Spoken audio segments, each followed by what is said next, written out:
do cidadão, é para você, é por você, mas tem que ser com você. Vamos apresentar agora um resumo da palestra da doutora Anete Guimarães sobre o sexo anal é natural.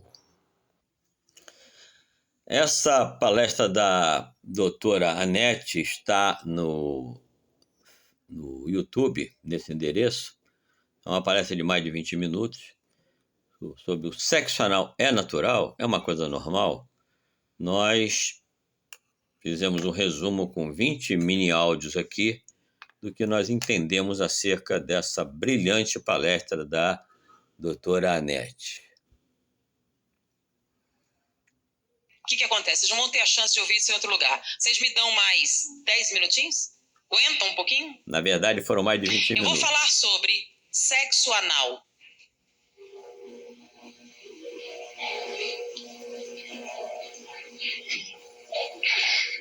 O que vai responder muitas outras perguntas, né? Sexo anal é normal? Bom, vamos então às nossas 20 observações. Vamos à primeira observação.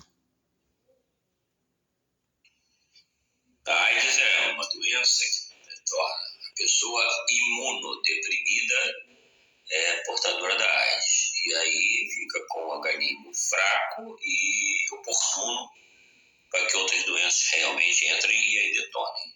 É o tal do imunodepressivo.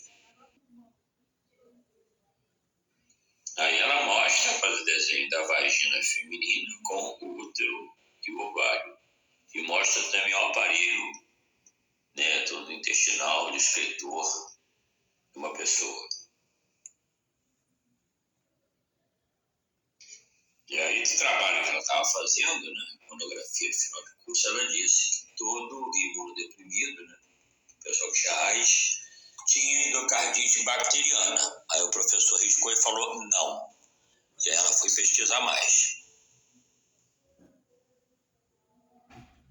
Há uma outra informação importante que ela dá aqui, eu não tenho experiência disso, é que a mulher não sente nada no sexo anal, além de dor e daquela coisa, gostosa, violenta, tem que usar lubrificante, etc e tal, papapá, perere.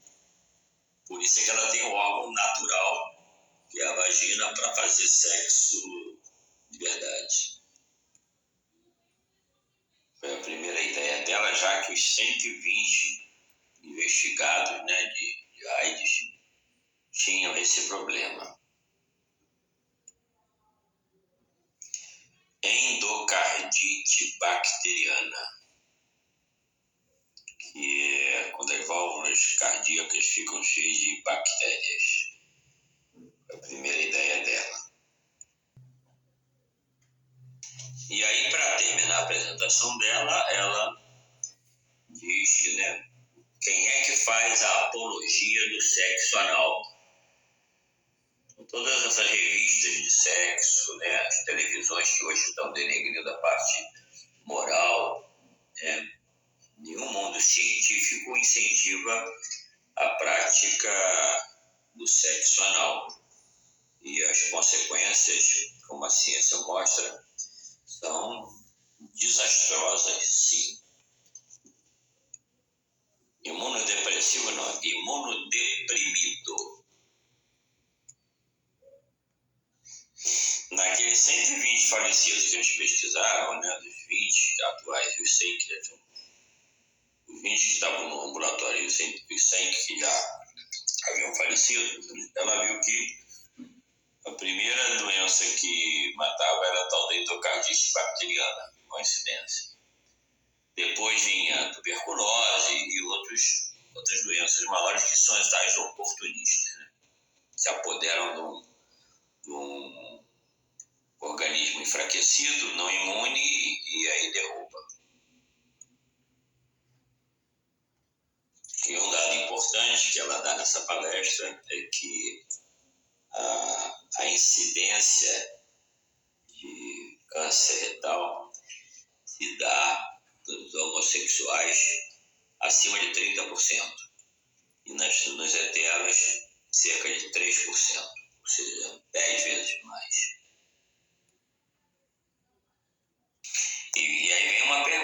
faz: isso acontece somente com os homossexuais? Ela responde: não, acontece também com os heterossexuais, dependendo da intensidade e constância do ato praticado por eles. A doutora Neste alerta também que, além do câncer de próstata, isso gera outros problemas, tá certo? Urinários, problemas renais, etc. e tal. E ela pergunta: o que eu apresentei agora tem alguma aberração? Tem alguma contestação científica? Não. São coisas completamente lógicas, válidas e comprovadas por estatísticas. Não está se falando de problema de moral, muito menos de ética, está se falando de problema físico, natural, que não é normal essa prática.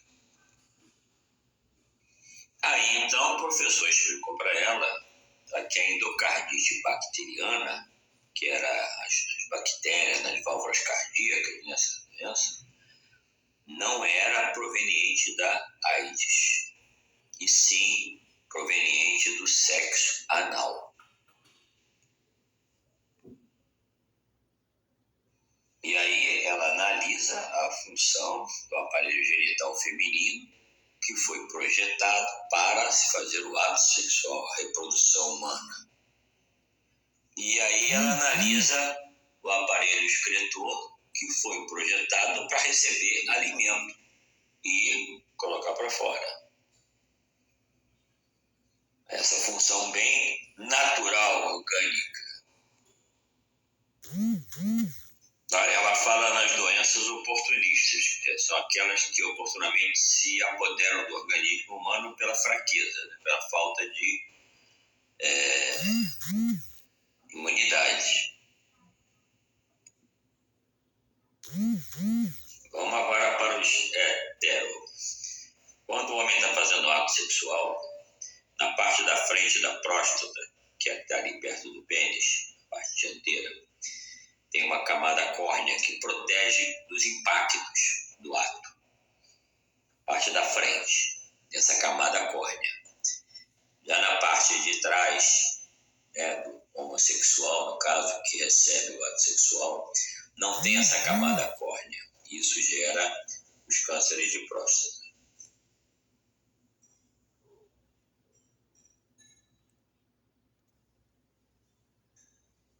E aí ela faz uma análise muito interessante. Quer dizer, o ato sexual você tem atrito intenso, né? No normal vaginal, e no anal outro muito mais intenso. Então ela mostra como é que é o nosso organismo, o organismo feminino, né? Muito protegido com 17 camadas celulares para aguentar esse atrito. E o órgão excretor só uma camada celular, porque ele não foi projetado para aguentar atrito nenhum, muito intenso, muito ao contrário. E aí ela explica, logo atrás do intestino, onde acontece essa guerra aí, né, dos fuque-fuque. Aí logo atrás do intestino tem a veia cava, que é a veia que vai direto para o coração. Então, são aquelas bactérias que entram ali na corrente sanguínea, elas sobem e se alojam lá em cima, dando a tal periocardite, não sei o que lá. Bom, daí então, no sexo anal, com esse atrito intenso, ela explica, né, que há os sangramentos, porque você só tem uma camada celular, você não foi projetado para receber impacto. E desse sangramento aí que tem a questão principal, que são as bactérias entrarem na corrente sanguínea, naquele ambiente tão, nocivo, e se espalhar e vai se alojar lá no coração, nas válvulas cardíacas.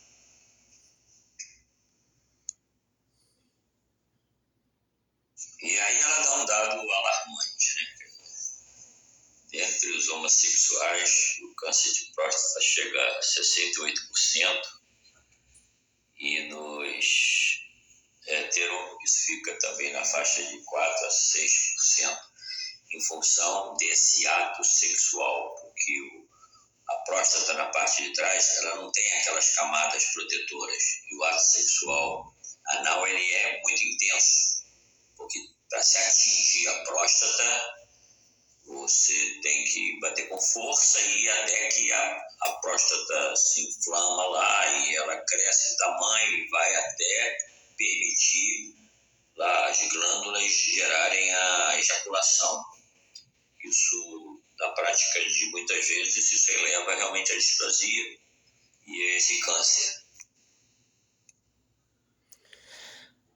Foi pro ar, e esse chapéu é o chapéu da qualidade de vida, a espiritual e a física. O nosso professora Rosa e o nosso professor Cruz. Apresentamos assim esse programa baseado em função da palestra da professora e que a Rádio Brasil Cidadão coloca como mais uma parte da alfabetização comportamental.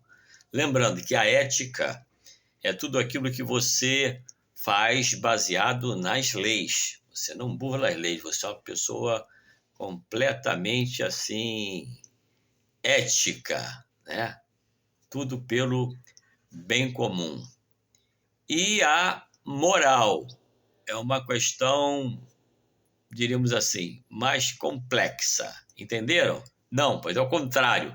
Ética e moral são coisas muito complicadas. Quando vocês escutarem falar essas duas coisas, vocês lembrem bem do que se trata esse assunto. A questão que nós estamos apresentando é uma questão moral. Ou seja, você define o que você quer. Tem países que você não pode beber. Por exemplo, você vai lá para Bali, na Indonésia, é proibido beber. Tem países aqui que não é proibido beber. Então, isso está na lei. Você pode ou você não pode fazer. As questões morais, elas são muito em função do que cada legislação permite. E você aí vai para um lado ou vai para o outro. A questão da ética é diferente. Tudo aquilo que você vai fazer e que vai afetar o bem comum, mesmo não estando na lei, você não deve fazer. Então, você vai afetar então a você próprio muito mais. É para você, é por você, mas tem que ser com você. Mais uma aula na Rede Brasil Cidadão.